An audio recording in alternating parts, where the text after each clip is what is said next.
ಶ್ರೀಮಂತರ ಅವ್ರ ಹೆಸರು ಹೇಳಂಗಿಲ್ಲ ನಾವು. ಅವ್ರ ಮನ್ಯಾಗ ಒಬ್ಬ ತಂಗಿದ್ಳು, ಆಕೆ ಎಷ್ಟು ವಯಸ್ಸಾಗಿದ್ದು 40 ವಯಸ್ಸಾಗಿದ್ದು ಆಗ.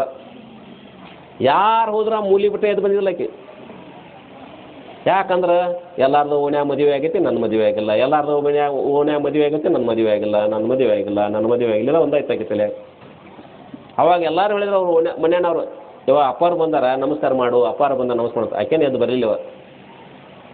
ಅಪ್ಪ ಅವ್ರು ಒಂದು ತಮ್ಮ ಎಲ್ಲರೂ ಎದ್ದು ಬಂದರು, ಆಕೆ ಯಾಕೆ ಬರಲಿಲ್ಲ ಅಂದ್ರೆ ನನಗೆ ಏನ್ರಿಪ್ಪ ಮನ್ಯಾಗ ಎಲ್ಲರೂ ಎದ್ದು ಬಂದ್ರು ಕುಂತ ಬಿಟ್ಟಾಡಿರ್ತಾರೆ ಅಕ್ಕಾರವ್ರಂದು.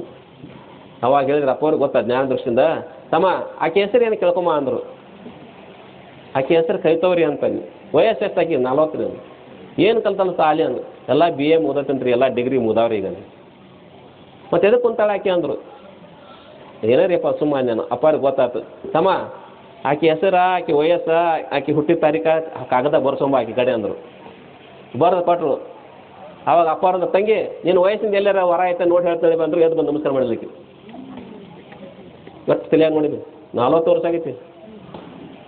ಯಾರು ಬಂದರೂ ಎದ್ದು ಬಂದಿಲ್ಲ ಮೂಲಿ ಬಿಟ್ಟಾಕಿ. ಅದಕ್ಕೆ ಹೇಳಾಕೆ ಏನಂದ್ರೆ ಅಷ್ಟೊಂದು ಮಮಕಾರ ತುಂಬ್ಕೊಳಕ್ಕೆ ಕಾರಣ ಏನಂದ್ರೆ ಸಂಸಾರನ ಕಾರಣ ಆಗ್ತದೆ. ಅದಕ್ಕೆ ಅವತ್ತು ದಿವಸ ಏನು ಮಾಡಿದ ಅಂದ್ರೆ ಕಾರ್ತಿಕ ನವಿಲು ತೊಗೊಂಡು ಸುತ್ತಾಕಕ್ಕೆ ಹೋದ. ಗಣಪತಿ ಕೈ ಮುಕ್ಕೊಂಡು ಅಲ್ಲೇ ನಿಂತಿದ್ದ. ಅವಾಗ ಕಣ್ ತೆಗೆದು ನೋಡಿದ್ರು ಪಾರ್ವತಿ ಪರಮೇಶ್ವರ. ಅಲ್ಲೋ ಗಣಪತಿ ಇಲ್ಲೇ ಕುಂತ ಬಿಟ್ಟು ಅಲ್ಲಿ ಅಂದರು. ನಾನಾ ಮೊದಲು ಬಂದಿನಿ ಅಂದ. ನೀ ಹೆಂಗೆ ಮೊದಲು ಬರ್ತೀವಿ ಅಂದರು. ಆಮೇಲೆ ಅಷ್ಟು ನೋಡಿದ್ರು ಭಾಳ ವೇಗವಾಗಿ ಸುತ್ತಾಕಿ ಏನು ಮಾಡಿದ, ಕಾರ್ತಿಕ ನವಿಲು ತೊಗೊಂಡು ಬಂದು ಕೈ ಮುಕ್ಕೊಂಡು ನಿಂತ.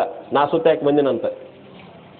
ಮತ್ತು ನಿಮ್ಮ ಅಣ್ಣ ಇಲ್ಲೇ ಅದಲ್ಲಪ್ಪ ಅಂದರು. ಅವು ಬಂದೇ ಇಲ್ಲ, ಸುತ್ತಾಕಿ ಅಲ್ಲ ಅವನ್ನ ವಾಹನ ನವಿಲು ಇಲ್ಲೇ ಇತ್ತು. ಏನದು ಇಲ್ಲೇ ಐತೆ ಅಂದು. ಅವಾಗ ಗಣಪತಿ ಮತ್ತು ನಿಮ್ಗೆ ಹಿಂಗೆ ಮಾಡಿದಲ್ಲಪ್ಪ, ಮತ್ತು ಅವೆಲ್ಲ ಸುತ್ತಾಕಿ ಬಂದ್ರೆ ಅವನ್ನ ಮದುವೆ ಮಾಡ್ಬೇಕಾಗತ್ತೆ ಅಂತ ಅಂದು ತಾಯಿ ತಂದಿ. ಅವಾಗ ಗಣಪತಿ ಅಂದ, ನೋಡು ಜಗತ್ತಿನ ತುಂಬ ಬ್ರಹ್ಮಾಂಡ ಅಖಿಲಾಂಡ ಕೋಟಿ ಬ್ರಹ್ಮಾಂಡ ನಾಯಕನೇ ಪರಮಾತ್ಮ ಅಂತ ಹೇಳ್ಯಾರ. ಬ್ರಹ್ಮಾಂಡ ತುಂಬಿಕೊಂಡ್ರೆ ತಂದೆ ತಾಯಿ ಇದ್ರಿ ಪಾರ್ವತಿ ಪರಮೇಶ್ವರದ. ನಿಮ್ಮ ಸುತ್ತಾಕಿರಿ ಎಲ್ಲ ಸುತ್ತಾಕಿದಂಗೆ ಹೌದಿಲ್ಲ, ಅದಕ್ಕೆ ನಿಮ್ಮನ್ನ ಸುತ್ತಾಕಿನ ಅಂದಂತ. ಅದಕ್ಕೆ ನಾನು ಮದುವೆ ಮಾಡ್ರಿ ಮೊದಲು ಅಂದಂತ.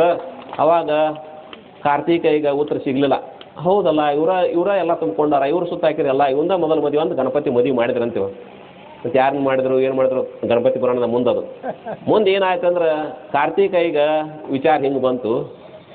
ಇನ್ನು ನಮ್ಮ ಅಣ್ಣಗೆ ಮದುವೆ ಮಾಡಿದ್ರು ನಮ್ಮ ಮನೆಯಾಗಿರಬಾರ್ದು ತಿಳ್ಕೊಂಡು ಮನೆ ಬಿಟ್ಟು ಹೊಂಟು ನಿಂತಂದು. ಅವಾಗ ಪಾರ್ವತಿ ದೇವಿ ತಾಯಿ ಕರ ನೋಡ್ರಿವ. ತಾಯಿಗೆ ಯಾವಾಗಲೂ ಸಣ್ಣ ಮಕ್ಳ ಮೇಲೆ ಭಾಳ ಪ್ರೀತಿ ಇರ್ತೈತಿ. ಅತ್ತಿಗೆ ಯಾವಾಗಲೂ ದೊಡ್ಡ ಸಸಿ ಮೇಲೆ ಭಾಳ ಪ್ರೀತಿ ಇರ್ತೈತಿ. ಹೌದಿಲ್ಲ? ಅತ್ತಿ ಅಳಿಯನ ಮೇಲೆ ಭಾಳ ಜೀವ ಅಂತ, ಕತ್ತಿ ಕರ್ಕಿಗೆ ಭಾಳ ಜೀವ ಅಂತ. ಅದಕ್ಕೆ ಅವತ್ತು ದಿವಸ ಏನು ಮಾಡಿದ ಪಾರ್ವತಿ ಮುಖ ಸಣ್ಣ ಮಾಡಿದ ಅಂತ ತಿಳ್ಕೊಂಡು ಕಾರ್ತಿಕ ಹೇಳಿ, ನೋಡಪ್ಪ ಏನೋ ಆಗಲಿ ನಿಮ್ಮ ಅಪ್ಪನ ಹೇಳ್ತೀನಿ, ನಿಂದು ಮದುವೆ ಮಾಡ್ತೀನಿ ಅಂದು. ಆಯ್ತವ ಅಂತ ತಿಳ್ಕೊಂಡ ಅಲ್ಲದ ಮನಸ್ಸಿಂದ ಒಪ್ಕೊಂಡ. ಅವಾಗ ನಿರ್ಧಾರ ಮಾಡಿದವ, ಇವ್ರ ತಂದೆ ತಾಯಿನೇ ತೊರೆದು ದೂರ ಹೋಗಿಬಿಡ್ಬೇಕೇನು ಅಂತ ತಿಳ್ಕೊಂಡು ವಿಚಾರ ಮಾಡಿದ. ಅಷ್ಟೊತ್ತಿಗೆ ಏನಾಗಿತ್ತು ಅಂದ್ರೆ ಪಾರ್ವತಿದೇವಿ ಅವ್ನ ಮನಸ್ಸು ತಿಳ್ಕೊಂಡು ಎಲ್ಲೋ ಒಂದು ಕನ್ಯೆ ಹುಡುಕಾಡ ಬಂದಳು. ಬಂದ ಮೇಲೆ ಕಾರ್ತಿಕ ಹೇಳಿದ್ಲು, ಯಪ್ಪ ನಿನಗೂ ಒಂದು ಕನ್ಯೆ ನೋಡಿ ಬಂದಿನಿ ಅಂದಳು. ಯವ್ವ ಹೆಂಗೆ ಅದಳ ಅಂದಂತ. ನೀವು ಅಂತಿರಲ್ವಿ? ಅಂತಿರಲ್ಲ ನೀವು? ಯಾರ ಮನೆ ಎಲ್ಲರ ಕನ್ಯೆ ನೋಡಬೇಕು ಇದ್ರೆ ತಂಗಿ ನೋಡಕ್ಕೆ ಹೋದ್ರೆ ಅಂತಿದ್ದು ಬಂದಮೇಲೆ ಏನು ಆ ಗೌಡ್ರ ಮನೆ ತಂಗಿದಾಳ ಆಗಿದಾಳ, ಇಬ್ಬರು ನಿಂದ್ರಿಸಿರು ಏನು ಎದಕ್ಕೂ ತೆಗಿಯಂಗಿಲ್ಲ ನೋಡು ಅಂತಿರಲಿ. ಆಕೆ ನೋಡಿದ್ರೆ ಈಕೆ ನೋಡ್ದಂಗೆ, ಈಕೆ ನೋಡಿದ್ರೆ ಆಕೆ ನೋಡ್ದಂಗೆ ಅಂತಂದಂಗೆ ಪಾರ್ವತಿ ಹೇಳಿದ್ಲು, ಯಪ್ಪ ಸೇಮ್ ನನ್ನೊಳಗೆ ಎದಕ್ಕೂ ಬಿಟ್ಟಿಲ್ಲ ಆಕೆ, ನಾನು ನೋಡಿದ್ರೆ ಆಕೆ ನೋಡ್ದಂಗೆ ಅಂದಳು ಅಂತ ಪಾರ್ವತಿ. ಅವ ಕಾರ್ತಿಕಯ್ಯ ಪಾರ್ವತಿಗೆ ನಮಸ್ಕಾರ ಮಾಡಿದಂತ. ಯವ್ವ ನೀನು ನೋಡ್ದಂಗೆ ಆಕೆ ನೋಡಿದ್ರೆ ಆಕೆ ನನ್ನ ತಾಯಿ ಅಲ್ಲಳ ಅಂತಂದ್ರು. ಏನಂದ್ರಿ? ನಿನ್ನ ನೋಡ್ದಂಗೆ ಆಕೆ ನೋಡಿದ್ರೆ ಆಕೆ ನನ್ನ ತಾಯಿ ಅಲ್ಲ ಅಂತ ತಿಳ್ಕೊಂಡು ನಾ ಮದುವೆ ಅಲ್ಲ ಅಂತ ಬಿಟ್ಟು ಹೊಂಟು ನಿಂತಂತೀವ. ಅವ ಪಾರ್ವತಿ ಬೆನ್ನು ಹಚ್ಚಿಳಂತ, ಇಲ್ಲ ತಮ್ಮ ನಿನಗೆ ಮದುವೆ ಮಾಡ್ತೀನಿ, ನಿನ್ನ ಮದುವೆ ಮಾಡ್ತಂದಾಗ ನಾ ಮದುವೆ ಆಗ ಸಾಧ್ಯ ಇಲ್ಲ, ಆಕೆ ತಾಯಿಗಳು ನನಗೆಲ್ಲ ತಾಯಿ ಆದಳು ಅಂತ ತಿಳ್ಕೊಂಡು ಹೊಂಟ ಮುಂದೆ ಪಾರ್ವತಿಗೆ ಏನಾಯ್ತು ಕೋಪ ಬಂತಂದು. ಅಲ್ಲ ಇಷ್ಟೆಲ್ಲ ಹಿಂದೆ ಬೆನ್ನು ಹಚ್ಚಿರು ಹೋಗಿ ಅಂದ್ರೆ ನಾ ಇಷ್ಟೆಲ್ಲ ನಿನಗೆ ಎದೆ ಹಾಲು ಕುಡಿಸೀನಿ, ನಿನ್ನ ಜೋಪಾನ ಮಾಡೀನಿ, ನಿನ್ನ ದೊಡ್ಡವನ್ನ ಮಾಡೀನಿ, ಏನೆಲ್ಲ ಮಾಡೀನಿ, ನಾ ಏನೇನು ಮಾಡಿ ಕೊಟ್ಟು ಹೋಗಂದಳಂತ. ಅವ ಕಾರ್ತಿಕಯ್ಯ ಆಯ್ತು ಅಂತ ತಿಳ್ಕೊಂಡು ಏನು ಮಾಡ್ದ, ಎದೆ ಹಾಲು ಕುಡಿದಿನಿಲ್ಲ ಏನು ಅಂತೀರಿ ಕಕ್ಕೊಂಡಂತಲ್ಲ ಎಲ್ಲ ಕಕ್ಕೊಂಡು ಬಿಟ್ಟಂತ. ಬಿಳಿ ಹಾಲೆಲ್ಲ ಬಿಳಿ ವಿಭೂತಿ ಆಗ್ಯಾವಂತ. ಏನು ಕೆಂಪಂದು ರಕ್ತವನ್ನು ಕಾರ್ಕೊಂಡಲ್ಲ ಕೆಂಪು ರಕ್ತ ಅದಂತ. ಇವತ್ತಿನ ದಿವಸ ಸೊಂಡೂರು ವಿಭೂತಿ ಅಂತ ಸಿಗ್ತದೆ. ಮಕ್ಕಳು ಭಾಳ ಜೋಲು ಸೋರು ಹಾಕ್ತದೆ, ವಿಭೂತಿ ತಂದು ಹಾಕ್ತಾರಲ್ಲ ಅವಂದು ಅದು ಈಗೂ ಸಹಿತ ಅದು ಪ್ರಸಿದ್ಧ ಸ್ಥಳ ಆಗಿದೆ. ಅದಕ್ಕೆ ಕಾರ್ತಿಕ ಮಾಡೋ ಲೀಲೆ ಅದು.